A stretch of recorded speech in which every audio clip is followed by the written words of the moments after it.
Dear students, good morning to one and all.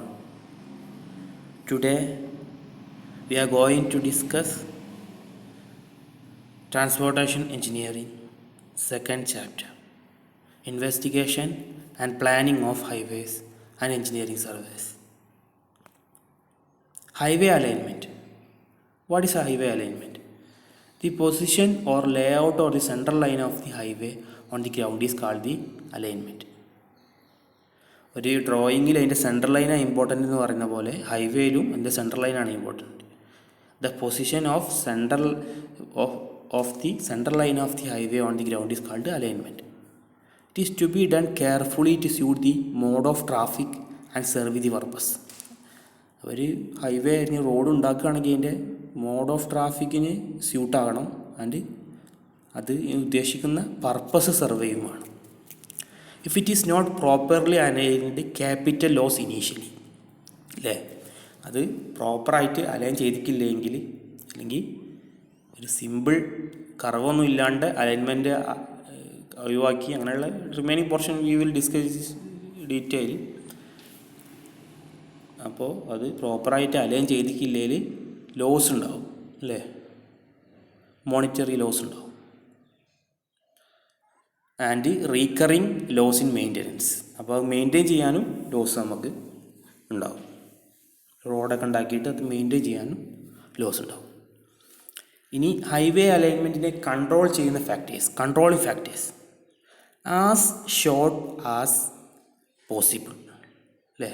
ഏറ്റവും shortest alignment ആയിരിക്കണം. And as straight as possible, നേരെ ആക്കണം. നമ്മളെ ഹൈവേസിലെ കണ്ടില്ല, അധികം സ്ട്രൈറ്റ് ആയിരിക്കും. അപ്പോൾ അങ്ങനെ എന്താകുമ്പോൾ എന്താ വെച്ചാൽ ബ്ലോക്കും വിസിബിലിറ്റി കൂടുതലുള്ളതുകൊണ്ട്, അല്ലേ, നമുക്കിങ്ങനെ നേരെയുള്ള റോഡ് കാണാൻ പറ്റുന്നതുകൊണ്ട് ആക്സിഡൻസും കുറവായിരിക്കും. അതുകൊണ്ട് തന്നെ ആ സ്ട്രൈറ്റ് ആസ് പോസിബിൾ നേരെ കിട്ടുകയാണെങ്കിൽ അങ്ങനെ എടുക്കേണ്ടത്. കർവ്സൊക്കെ കുറച്ചിട്ട് ആണ് അലൈൻമെൻറ്റ് വേണ്ടി. പിന്നെ second one, connect as many places as possible, അല്ലേ? ഇമ്പോർട്ടൻറ്റ് പ്ലേസസിനേക്കാൾ കണക്ട് ചെയ്താണ്ട് പോകുന്ന അലൈൻമെൻ്റ് ആയിരിക്കണം. Give easy gradients and smooth curves ഉണ്ടെങ്കിലും സ്മൂത്ത് കർവ് തരും, ഭയങ്കര കർവായി മാറരുത്, സ്മൂത്ത് കർവ്സ് ആയിരിക്കും. Bridges and culverts should be less. അങ്ങനെ ബ്രിഡ്ജും കൾവേർട്സൊക്കെ കുറഞ്ഞ് കിട്ടുന്ന അലൈൻമെൻറ്റ് എടുക്കുകയാണെങ്കിൽ നമുക്ക് അതൊരു ബെനിഫിറ്റ് ആയിരിക്കും. കാരണം ബ്രിഡ്ജൊക്കെ ഉണ്ടാക്കാൻ ഭയങ്കര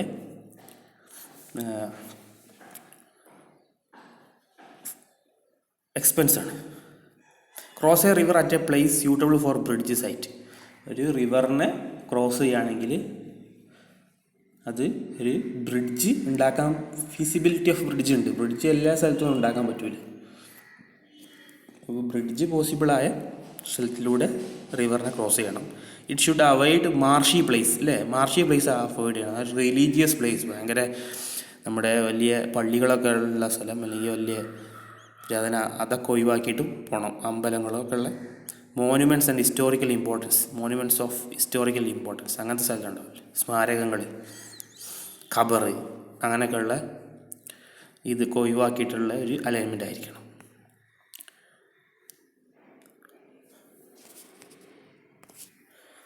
പിന്നെ avoid long stretches of gardens, agriculture lands as the acquisition will be costly. വലിയ അഗ്രികൾച്ചർ ലാൻഡും ഗാർഡൻസൊക്കെ അകത്ത് കൂടെ പോവുകയാണെങ്കിൽ അതിൻ്റെ അക്വിസിഷൻ വിൽ ബി കോസ്റ്റ്ലി ആയിരിക്കും. അത് നമുക്ക് റോഡിന് വേണ്ടി അത് എടുക്കാൻ ഭയങ്കര കോസ്റ്റ്ലി ആയിരിക്കും, ഭയങ്കരമായിട്ട് എക്സ്പെൻസ് വരും. Earth work should be minimum. അതായത് എർത്ത് വർക്ക് നമുക്ക് അവിടുന്ന് എടുത്ത് ഒഴിവാക്കാനുള്ള കുറേ മണ്ണും കാര്യങ്ങളൊക്കെ, അങ്ങനെ earth work should be minimum ഉള്ളൊരു അലൈൻമെൻ്റ് ആയിരിക്കണം. Avoid forest as far as possible, അല്ലേ?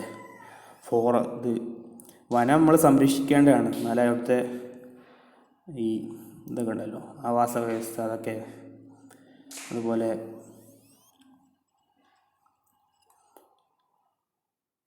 അതുകൊണ്ട് തന്നെ അത്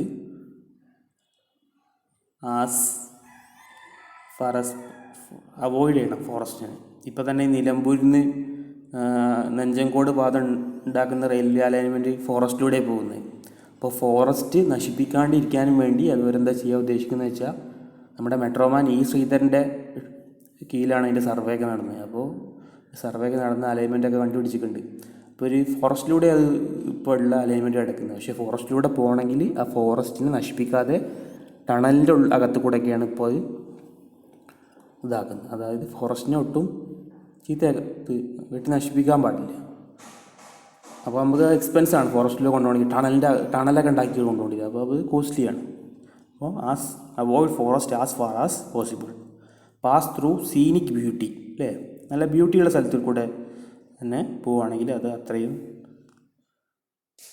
ഇതായിരിക്കും, ഒരു ഡെവലപ്മെൻ്റ് ആയിരിക്കും. കാരണം അവിടെ കുറേ പാസഞ്ചേഴ്സ് കൂടുക ആ റൂട്ടിന്, അങ്ങനെയൊക്കെയുള്ള ഡെവലപ്മെൻറ്റ്സ് വരും. Materials required to construction should be available nearby. Road കൺസ്ട്രക്ഷന് വേണ്ടിയുള്ള മെറ്റീരിയൽസ്, ഗോസ് അഗ്രിഗേറ്റ്, അങ്ങനെയുള്ള കാര്യങ്ങൾ. പിന്നെ എനിത്തിങ് അത് നിയർ ബൈ ലൊക്കേഷനിൽ തന്നെ അവൈലബിളായ മെറ്റീരിയൽ ഉണ്ടെങ്കിൽ നമുക്ക് കോസ്റ്റ് കുറേ കുറക്കാൻ പറ്റും.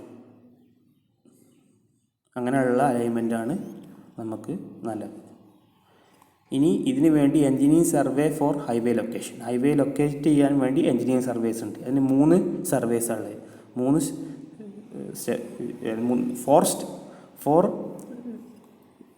ടൈപ്സാണുള്ളത്. ഒന്ന് map study, second one reconnaissance, സർവേയിൽ പഠിച്ച പോലെയുള്ള റെക്കഗ്നൈസൻസ്, പിന്നെ preliminary, and the fourth one detailed survey and location survey.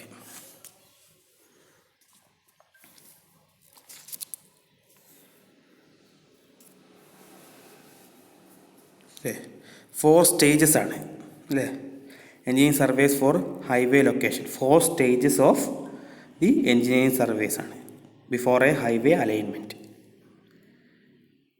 ഒരു ഹൈവേ അലൈൻമെൻറ്റ് ഫൈനലൈസ് ചെയ്യുന്നതിന് മുമ്പ് ഉള്ള 4 സ്റ്റേജസ് ആണ് ഈ പറഞ്ഞ map study, reconnaissance, preliminary and fourth one detail surveys or final location survey, അല്ലേ? ഡീറ്റെയിൽ സർവേ ഒരു final location survey. First of all, map study. With the help of topographic map, possible to suggest routes of the roads. അല്ലേ? Topographic map use ചെയ്തിട്ട് നമുക്ക് possible Roots suggest ചെയ്യാൻ പറ്റും.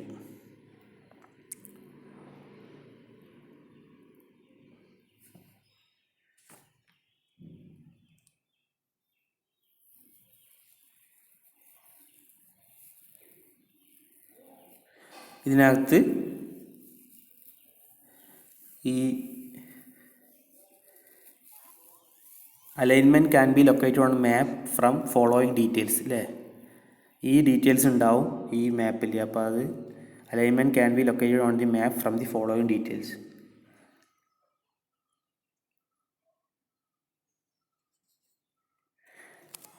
ഈ മാപ്പിൽ available നമുക്ക് the main features like rivers, hills, valleys, etc. are also shown on these maps. അത് ഈ മാപ്പിലുണ്ടാവും. അപ്പോൾ probable alignment can be located on the map from the following details available on the map. A alignment avoiding valleys and ponds and or lakes. Alignment ഈ വാലീനെയും പോണ്ടിനെയും ലേക്സിനെയും avoid ചെയ്താണ്ട് ഉള്ള അലൈൻമെൻറ്റ് ആയിരിക്കണം. When the road has to cross row of hills, possibility of crossing through a mountain pass.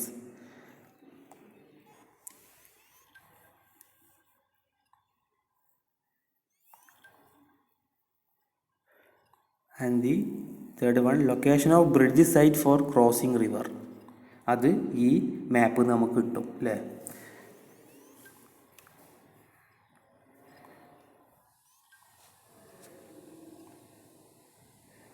ഇങ്ങനത്തെയുള്ള കാര്യങ്ങളൊക്കെ ഈ മാപ്പ് സ്റ്റഡിയിൽ നമുക്ക് കിട്ടും. Location of bridge site for crossing reverse.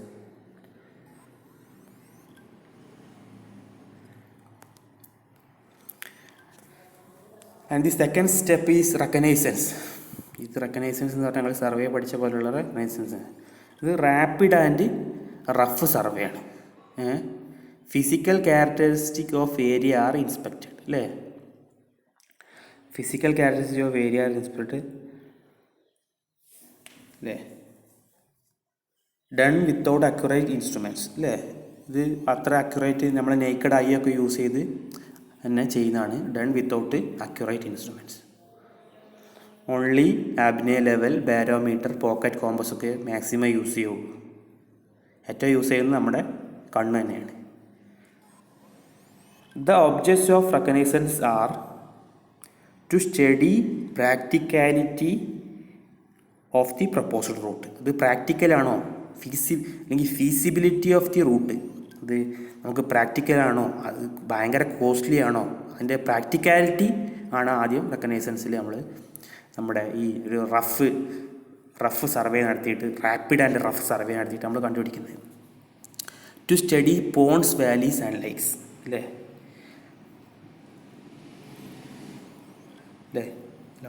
ഈ റൂട്ടിലുള്ള ഇതൊക്കെ പഠിക്കുക.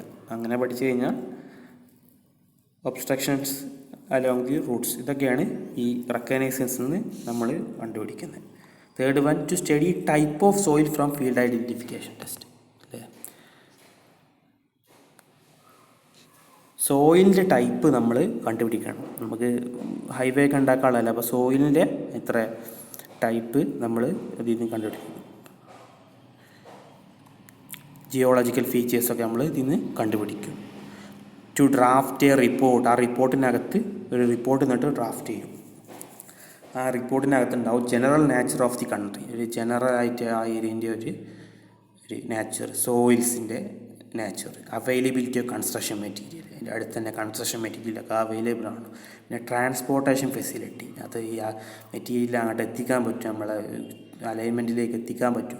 കമ്പാരിസൺ ഓഫ് റൂട്ട്സ് ആൻഡ് 1-2 റൂട്ടൊക്കെ നമുക്ക് കണ്ടുപിടിക്കാൻ പറ്റും ഈ റെക്കഗ്നൈസ് സർവേയിൽ. അപ്പോൾ ഏതാണ് ഏറ്റവും ഫീസിബിൾ, പ്രാക്ടിക്കൽ എന്നൊക്കെ നമുക്ക് കമ്പയർ ചെയ്യണം. And suggestion of further investigation, വേണമെങ്കിൽ ഇനിയും നമുക്ക് ഇൻവെസ്റ്റിഗേറ്റ് ചെയ്താൽ വേറെ റൂട്ട്സൊക്കെ കിട്ടാനുള്ള ഒരു സജഷനും അതിലുണ്ടാവും.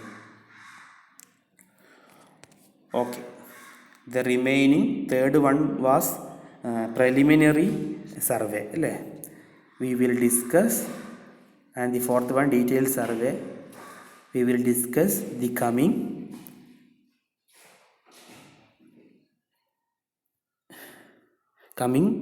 classes.